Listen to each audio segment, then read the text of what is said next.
Hi everybody, I'm Tsunami with Oasis Gaming, and today we're going to do something special. I'm going to show you how to build your own gaming PC. If that sounds really hard, don't worry, it's not too bad. I'll show you how to do it. Now, the reason you'd want to put your own gaming PC together is because you can get very high quality parts for a very low price. And this build that we're going to show you, you can get something put together for yourself for only $750. A very high performing gaming PC. So join us as we show you how to put this together.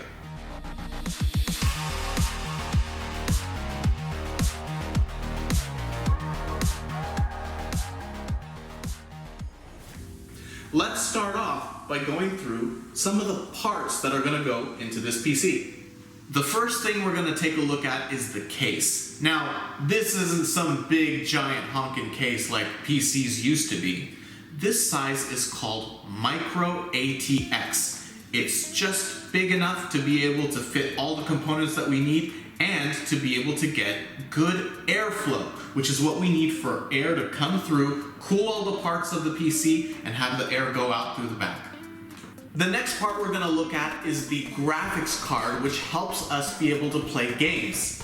And this is the GTX 1660, which gives us exceptional performance at a great value. The next important part is the CPU. And we chose the most affordable 6-core processor, and we happen to find a good one from Intel. The CPU gets really hot when it's under stress, so we need a good CPU cooler to pull heat away from it and to blow air that will cool it down. Next is the RAM, and I recommend 16 gigabytes. For storage, we're going to use a 1 terabyte solid state drive. This is where all of our games and apps are going to be stored. And all of those parts are going to come together on a motherboard. And this motherboard is able to send heat away from all of these components to have everything running really smoothly. The power supply sends power to the motherboard, the processor, and all of our PC components. Now, if you want to be able to capture game footage from a console for an additional cost to this build, you can use a capture card, which is going to capture game footage and send a good signal to your monitor.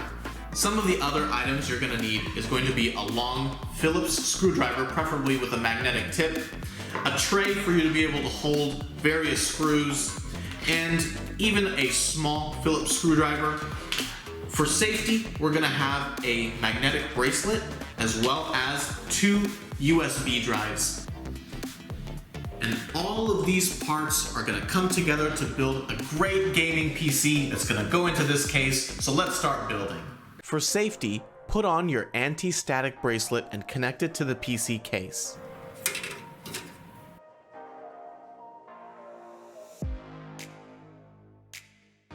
To install the CPU, align it with the notches indicated on the motherboard. Give the CPU a slight wiggle after dropping it into the socket to make sure it's secured in place. Close the socket cover and latch it down. You might hear a terrifying creaking sound when latching, but don't worry, it's normal. Next, open the 2nd and 4th RAM slots. Align the RAM according to the notches on the slots and push it in till it clicks.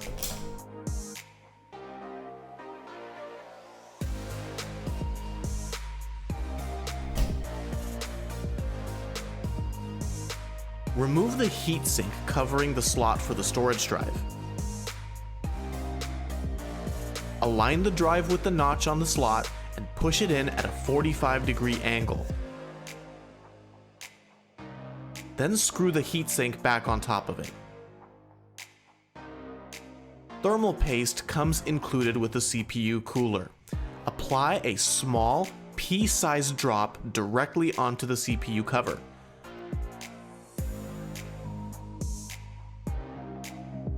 Attach the cooler using the included bracket.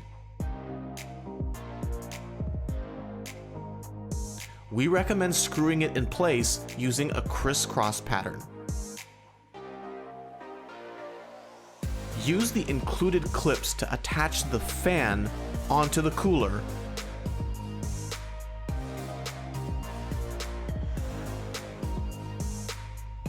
and then plug it into the motherboard.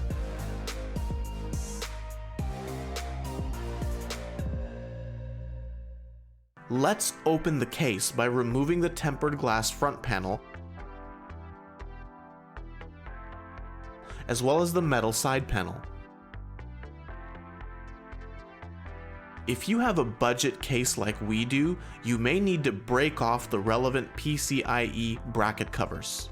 The top two will be used for the graphics card, and since we're also optionally installing a capture card, we break off the last bracket cover as well. The I/O shield is included with the motherboard and needs to be firmly attached to the case.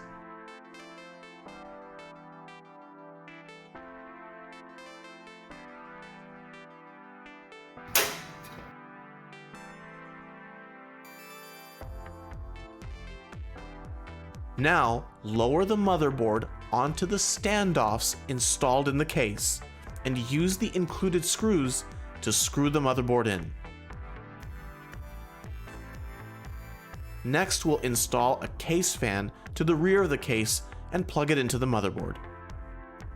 Now, let's prepare the power supply by placing it near the back of the case where it will be installed. Be sure to keep the fans facing down.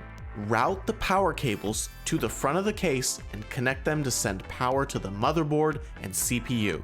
Now we need to attach the connections for the I/O on the front of the PC onto the motherboard. There's one connection for the USB 3.0 ports, a group of connections for the power button, reset button, and LEDs, one connection for the USB 2.0 ports, and one connection for the microphone and headphone jack. Now that we've connected all of the inputs into the motherboard, it's time now to put in our graphics card, which is going to slot in right into the front below the CPU.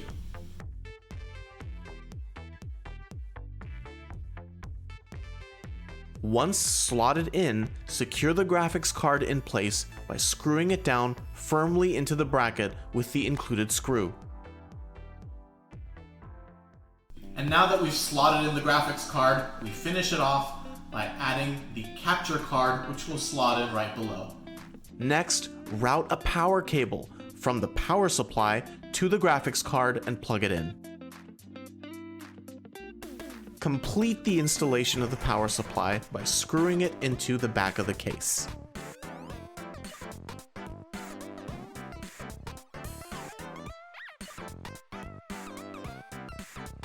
Finally, all of our connections are complete, but before we finish up, we need to test that we built the system correctly. Connect a monitor and a keyboard. Power the system on while repeatedly pressing the delete key. If the system loads into the BIOS, congratulations, the system works. If not, that's a heartbreaker. You have to go back and check your work. We've got everything connected up, and it's the moment of truth. We're gonna hit the power button, and then I'm gonna mash this delete key over and over again to launch into the BIOS. If we make it into the BIOS, that means that we made this computer correctly. So let's see if we get a post screen. We got some lights here on the front, that's good. I'm hitting the delete key, let's see if we get a post.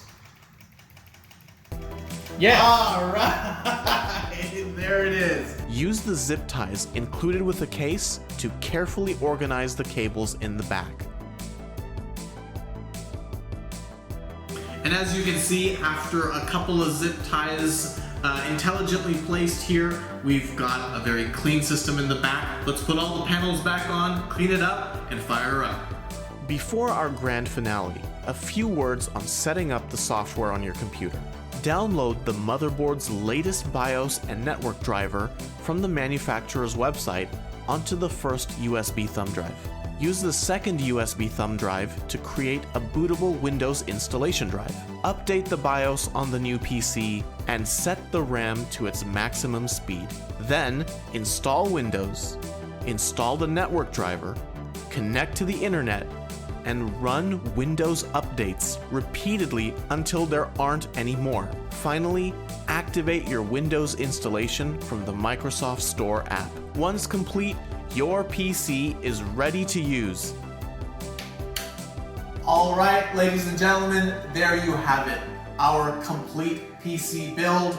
The Oasis gamers who are going to be able to use this computer are going to enjoy exceptional gaming and even the ability to capture their gameplay from a console and record it and stream it as well. We're so happy with the way that this came out. It's a beautiful computer, and we hope that you enjoyed getting a chance to see it come to life with us.